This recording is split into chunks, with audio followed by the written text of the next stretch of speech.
Hey everyone, this is Edward Eddie Paul Reyes, and I'm here with a very special guest. You won't believe who it is. Let me tell you, you guys recognize him? All right, Hey, what's up? It's Brian Hahn from Make This Your Last Time. What's going on, Brian? I'm doing good, man. With the esteemed Eddie Reyes of Direct Bar Prep. Good to see everyone here. Hey, We're in LA, right? we're in Los Angeles. Had a couple of drinks. I'm look a at little that. bit tipsy. Yeah, so you know what happens? You know what they say when you're a little tipsy? What is that in vino hay verdad? So when you and when you drink wine, there's truth comes out. So I'm gonna take advantage. I'm gonna ask this guy some Got questions. a truth serum in me. Yeah, we're gonna incriminate this guy. I'm just playing. Right. Okay, so Brian, I'm asking some questions and just feel free to just be open about it. Dude, I got questions for you too. Oh, All look right. at that. Yeah, it's my turn to grill him. So here we Okay. go. Okay, so first let's talk about law school. So let's say, for example, it was orientation week, and there were some incoming law students. It's not even like their first. They have not had their first law class. It's orientation time. What would you tell those students? Well, first of all, I would say don't go to law school. But if it's too late, back in my orientation, back at UC Hastings, the dean said, if you're here for the money, you just get out and leave and don't come back. And of course, no one came back. No one left, right? And if you have the motivation, if you want the money, you want the prestige, to get through law school, to get through the bar exam, you want to have some kind of motivation, whether it's to practice for your family business, to have prestige, to have something to put on your Tinder profile that says attorney.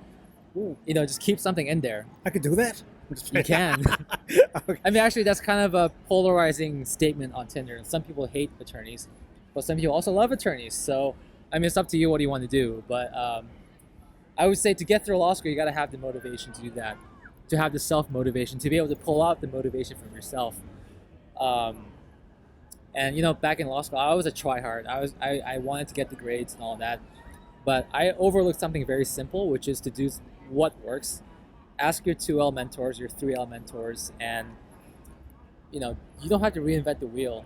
There are case briefs out there. They have outlines and they have academic support resources. People who want you to succeed and to get the school's name at the top of the rankings. So ask people for help. Don't be a lone wolf like me and just try to figure it out on your own. If you're going through hell, you might as well enjoy it and push through and use all the resources that are available to you. Same with the bar exam, which is what I specialize in. All right, cool. So find your passion. Don't do it for the money. There's got to be, right, you need that extra push. Yeah, it's a journey, you guys. Keep that in mind.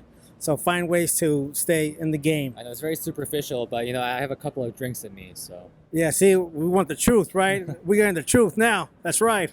Okay, so the next thing I want to ask you. Now, you did not pass the bar exam on the first try. That's right. So tell us what you did the time when you did.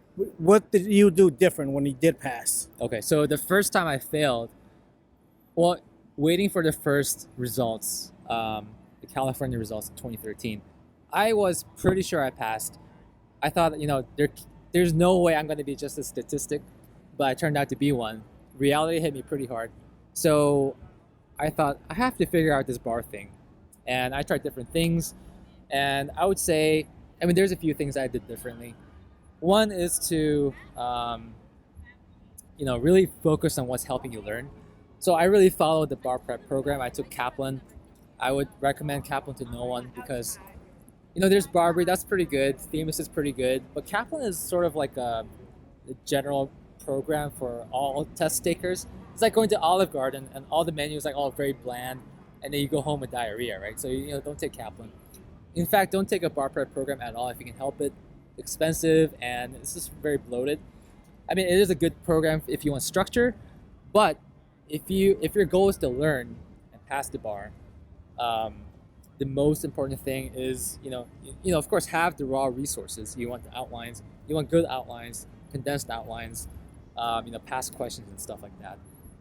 You want to know how to learn how to learn. And number 3 is to have that self-motivation to be able to do what you need to do consistently. I see a lot of people just dabbling in bar prep. They're just like kind of doing it out of convenience. They're not really dedicated. I'm not saying you have to lock yourself in for 12 hours at a time to, somehow get through this, but you do want to give it the respect it deserves, and be at it consistently. Don't like go at it for like 3 weeks and then take another 3 week break. Oh, it's Christmas, I have to spend time with my family. Do that, yes, but also prepare, because the exam is going to come. Whether you like it or not, it's going to come. So if you want your next Christmas to be fully devoted to your family, just get it over with this time. Make this your last time so that you can live your free life, enjoy your time with your family. What else did I do differently? There's a lot of like technical details, like how I approach essays, MBEs, and stuff like that. But at its core, it's really about learning how you learn. And a lot of people fall into this trap of just like, I'm just gonna read the outlines, I'm gonna look at the lectures, I'm gonna try to memorize everything. But what they're testing you on is how to use what you learn. It's not about regurgitating, it's about how to use it. So to that end, I would recommend to everyone to learn as you go. Like pull out a problem. You're going to fail horribly the first time you do it. But that's part of the learning process. So pull out a problem, go through it, fail, learn from that embarrassment. That sense of embarrassment is the key to learning. That's the best way to learn a lesson. Just feel embarrassed. It's like, I can't believe I missed that issue. I can't believe I didn't remember that rule. So, go through that process and go through that pain, because pain will make you progress further. It's going to make you stronger. So that would be sort of my overall approach to passing the bar the second time. I do have more specific advice on makethisyourlasttime.com, but that would be sort of the overview, like the general mindset approach of just being committed to the bar exam, and not being crazy gung-ho about it. I was way more relaxed the second time, but I knew how to approach, I knew how to learn. I tried different things and I figured out what worked for me. Even if you have a bar prep course with you, this is all a self-study endeavor, and the course is just there to support that. So never forget, you're doing the learning. No one can teach you. You have to learn, and do whatever it takes to do that. Right. Long-winded answer. Yeah, and a lot of things. One thing he said is that one size fits all. A lot of these programs work for other states. You guys, if you guys go to Wisconsin, Missouri, take the bar prep there. It'll probably work. If you're in California, though, you might need a little something more. Now, Brian, tell us. Okay, I want to know. How did you get the name for your company and make this your last time? And what do you offer? Talk to us. Make this your last time. This is a message to people who want to pass the bar exam, but they've been frustrated, stuck. There's a lot of websites that start with bar exam, whatever, bar prep. But I'm all about sending a message, which is to get this nightmare of an exam over with. So that's sort of the philosophy there. Make this your last time so they can move on and live a free life that you deserve. That's right. See, that's why I said, hey, Brian, I'm going to get a couple of drinks in you. You tell us the truth. All right, that's what we want. All right. So everybody, thank you for watching. Brian, thank you so much. I have questions for you too, right? Okay, great. Okay, so Brian is we're going to make another video here, so you guys got to wait for that video to come out. All right. All right. So thank you for watching. Leave any comments there at the bottom, and wish you all the best. Peace. All right, peace out.